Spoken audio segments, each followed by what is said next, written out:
Kiinteistön luovutukseen tarvitaan puolison suostumus, jos kaupan kohteena on puolisoiden yhteisenä kotina käytetty kiinteä omaisuus.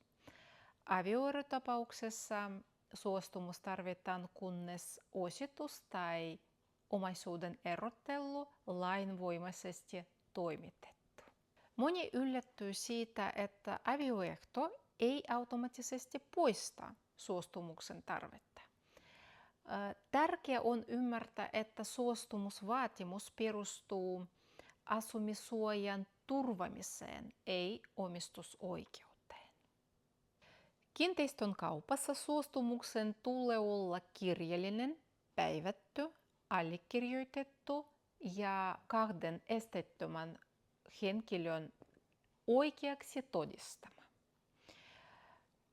Suostumus voidaan antaa maanmittauslaitoksen palvelussakin.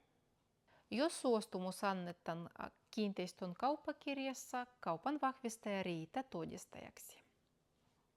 Suostumusta yleensä ei tarvita esimerkiksi pelto- tai metsäkiinteistöjen luovutukseen, vapaa-ajan asuntojen myyntiin tai rakentamattoman tontin kauppaan. Eikä avopuolison suostumusta tarvita. Lisäksi hyvä tietää, että rekisteröidyssä parisuhteissa olevia kohdellaan tässä asiassa samalla tavalla kuin aviopuolisoita.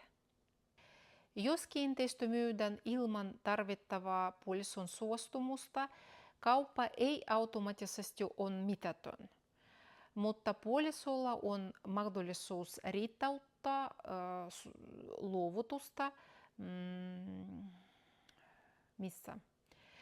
tuomioistuimessa määräajassa.